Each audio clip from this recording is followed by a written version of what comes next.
The first sound wasn't her It hurts scream. so much. It was the splash. Cold water hit her face as she gasped, hands trembling against the rough edge of the trough.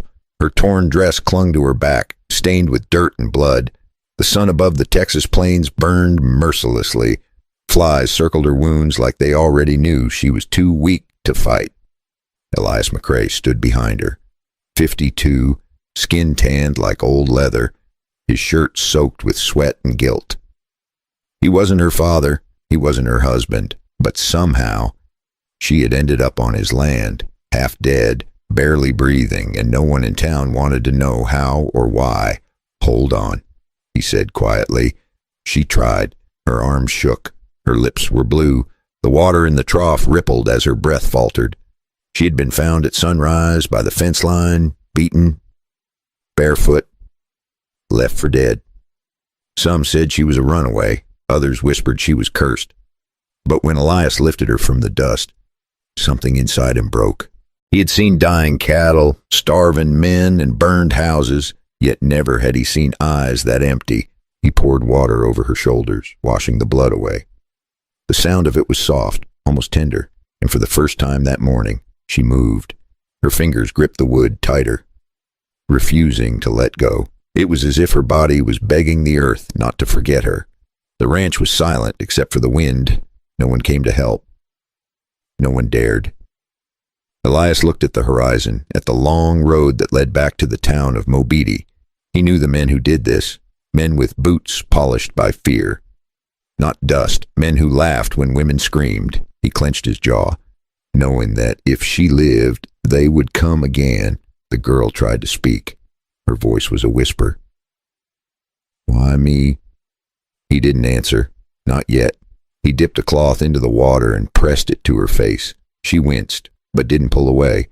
Her eyes met his, full of terror and something else. A question. She was 25, maybe a stranger with no name anyone cared to remember.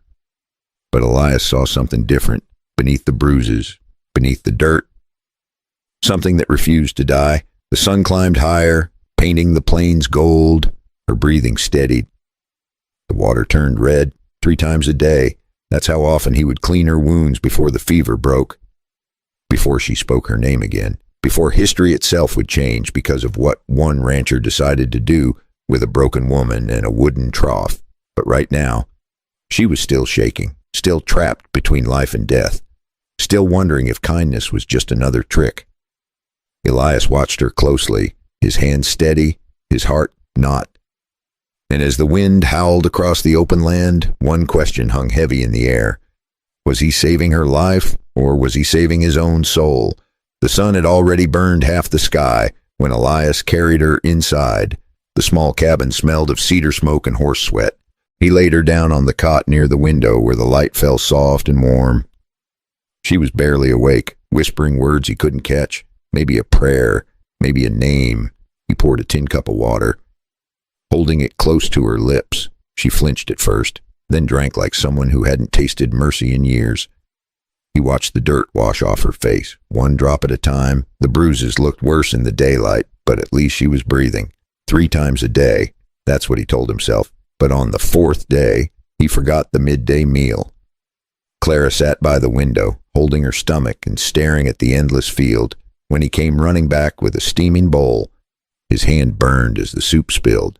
"I'm sorry," he said, out of breath. She smiled for the first time. "It's all right," she whispered. "You remembered twice. That's already more than anyone ever did. Morning to clean her wounds, afternoon to feed her, night to keep the fever from stealing her away." He wasn't a doctor, just a rancher with rough hands and a quiet house.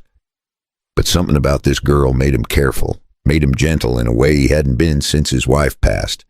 Every time he touched her skin, he did it like the world might break if he pressed too hard. Outside, the wind rattled the barn door. The horses stomped, uneasy. Coyotes had been circling the hills again.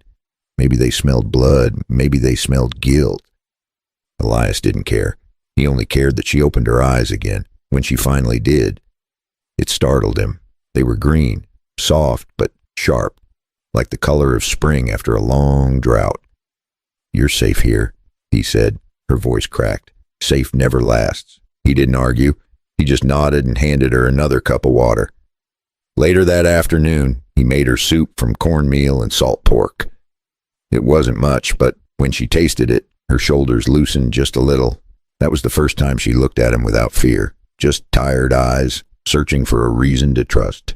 By the second night, she was strong enough to sit up. The fever was fading, but the silence between them grew heavy. He worked at the table, mending a bridle strap, pretending not to notice when she watched him. "Why are you doing this?" she asked quietly. He paused. "Because someone should have." She didn't speak after that. She just stared at the fire, as if the flames could explain what his words meant. When the wind howled outside, he added another log. The room glowed golden, soft, alive. She pulled the blanket tighter.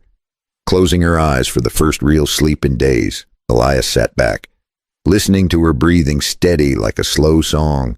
He thought it was over for the night, but then she whispered one more thing, half dream, half warning. "They'll come for me when the moon turns full." Elias froze. His hand stopped on the table. He looked at her pale face in the firelight. And for the first time, he wondered who exactly she was, and what kind of men were coming to take her back. Weeks went by before she could walk steady. Her voice grew stronger, but the fear in her eyes stayed the same. By the third morning, the fever had broken, but the fear had not. She woke before sunrise, sitting by the window with the blanket around her shoulders, staring at the open land. Elias poured her coffee, black and strong, the way he always drank it. She took a sip, winced, then smiled a little. It was the first smile he'd seen since she came. "You said they'd come for you," he reminded her. "Who are they?" She didn't look at him. Men from Mobeetie, the kind that don't take no for an answer. Elias's jaw tightened. He'd known men like that all his life, the kind that wore Sunday suits to church and blood on their boots the rest of the week. By noon, he saddled his horse. "Stay inside, lock the door." She grabbed his sleeve, weak but determined. "You'll get yourself killed." He looked her in the eyes. "Maybe, but I won't let them take you." The ride to town was long, dusty, and quiet. Every mile felt heavier. The streets of Mobeetie were waking up when he arrived. Men lined the saloon porch, spitting tobacco, watching him like crows on a fence. He found the sheriff near the feed store. "Morning, Elias," the man said cautiously. "Heard you took in a stranger." "She's not a stray dog," Elias answered flatly. "She's hurt." The sheriff sighed. "You should have left her be. Her name's Clara. Belonged to a cattle broker named Rourke. He paid good money for her." Elias's voice dropped cold. "You don't pay for people." The town went still. Every head turned, and even the wind stopped to listen. Rourke himself stepped out of the saloon, wiping whiskey from his beard. "Well now, looks like the old rancher grew a spine." Elias didn't reach for his gun. He just stared him down. "You beat a woman and call it business. You come near my land again and you'll find out what real work feels like." Rourke laughed and spat near his boots, but the hand holding his glass trembled. Later that night, he sent 2 new men from Sweetwater. He doubled the pay and told them, "Make it look like an accident." Rourke laughed, that ugly kind of laugh that makes your skin crawl. "You think you can stand between me and what's mine?" Elias took a slow step forward. "She's not yours, not anymore." The crowd whispered. No one dared move. Even Rourke's smile faded. Somewhere in the distance, a thunderclap rolled across the plains, though the sky was clear. When Elias turned his horse to leave, the sheriff called out, "You just started something you can't finish." He didn't look back. "Then I guess I better make it worth finishing." That night, as the sun bled into the horizon, Clara waited on the porch, eyes wide with worry. When she saw him returning, her breath finally eased. He looked tired, older somehow, but unbroken. "They know now," he said simply. She whispered, "What did you do?" He glanced at her, a faint smile crossing his weathered face. "I told the truth, and in a town built on silence, and that was enough to make enemies. Now, if you've been following this far, take a sip of your tea, lean back a little, and tell me where you're listening from. I'd love to know. And if you want to see how this story unfolds, hit that subscribe button. You won't want to miss what happens when the men from Mobeetie come knocking at midnight." That night the wind shifted. It came crawling down from the canyon, dry and mean, carrying the kind of silence that makes dogs hide under porches. Elias felt it first. The hair on the back of his neck stood up. He stepped outside, rifle in hand, scanning the open land. Clara was still awake, sitting by the fire. Her hands gripped the edge of the blanket. "They're coming, aren't they?" she whispered. He nodded. Rourke doesn't take humiliation kindly. He had moved her bed to the cellar that afternoon, just in case. Now he poured oil into the lanterns and checked every lock. The moon hung low, fat and orange, lighting the ranch like a stage. Every sound was sharp. The creak of wood, the groan of a horse, even his own heartbeat, out near the fence. 3 shadows broke from the dark. Men on horseback, no headlights, no voices, just the steady thud of hooves on dry dirt. Elias took a slow breath. He wasn't young anymore, but he'd been in his share of fights. He didn't need speed he just needed patience. He waited until they reached the corral. Then the first lantern flared. One of the men cursed. "He's here," Elias fired once, not to kill, just to scare. A second shot followed from the barn, sharper, cleaner. It came from old Jake, the ranch hand who had worked beside Elias for 20 years. Nobody ever saw him leave that barn again, and nobody ever dared to ask. The shot split the air like thunder. Horses reared. One rider fell, screaming. The others ducked behind the fence. Inside the cabin, Clara crouched near the stairs, her eyes wide. She could hear his voice outside, calm as stone. "You picked the wrong night." "Boys," they fired back. Splinters flying off the porch rail. Elias moved like he'd rehearsed this his whole life. Each time they reloaded. He shifted position, drawing them closer to the barn where he'd laid his trap. A spark caught, then a roar. Flames shot up from the haystack, lighting the night bright as noon. The men panicked, blinded by the fire. Elias lunged forward, knocking one to the ground. The others fled, one dragging the wounded man by the arm. When it was over, the ranch was quiet again, except for the crackle of fire and Clara's footsteps on the porch. When dawn came, the sheriff knocked on the door, face hard as stone. "Barn fire was an accident, right?" he asked. Elias nodded slow. Clara hid behind the curtain, clutching a paring knife tight enough to turn her knuckles white. She ran to him, eyes full of fear and relief. His shirt was torn, his knuckles raw, but he was still standing. "You could have died," she said. He wiped the sweat from his brow. "Not tonight." She stared at the burning barn, then back at him.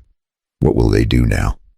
He looked toward the hills where the men had disappeared. His voice was steady, but low. "They'll come back, but next time. I won't be alone." She frowned. "What do you mean?" He gave a tired half smile, looking at her like he'd already decided something she didn't yet understand. And as the firelight danced in her eyes, Elias said softly, "Tomorrow, we ride to Palo Duro. There's something I need you to see." Now that sounds simple, doesn't it? But what he showed her the next morning would change both their lives forever.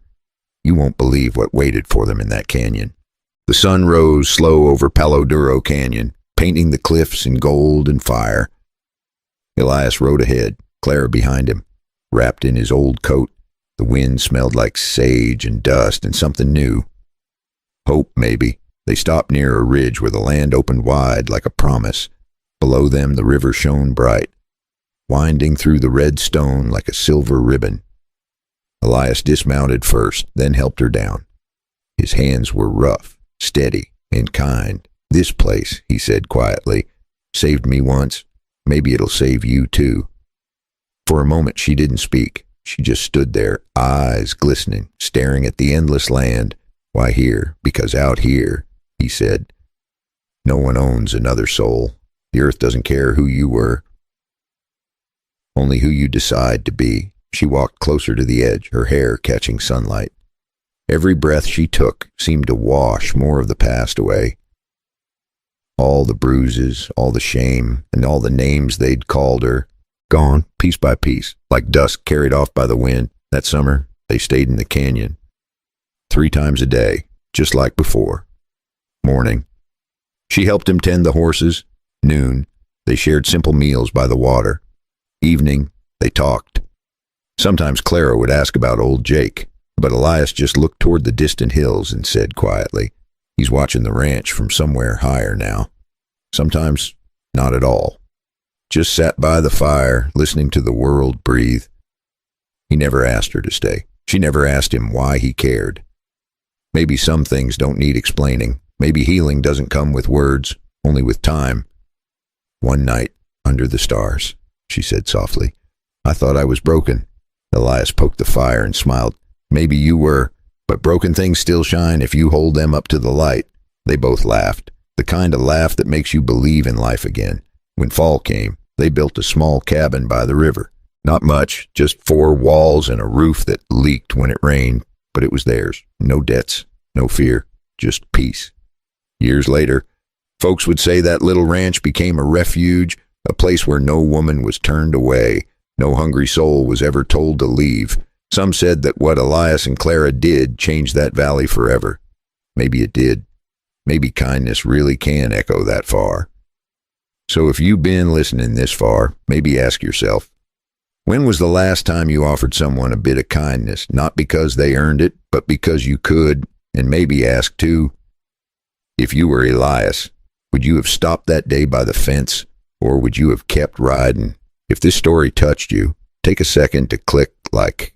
It helps more than you know. And if you want to hear more stories like this, go ahead and subscribe. And remember, healing doesn't always roar. Sometimes it just whispers 3 times a day.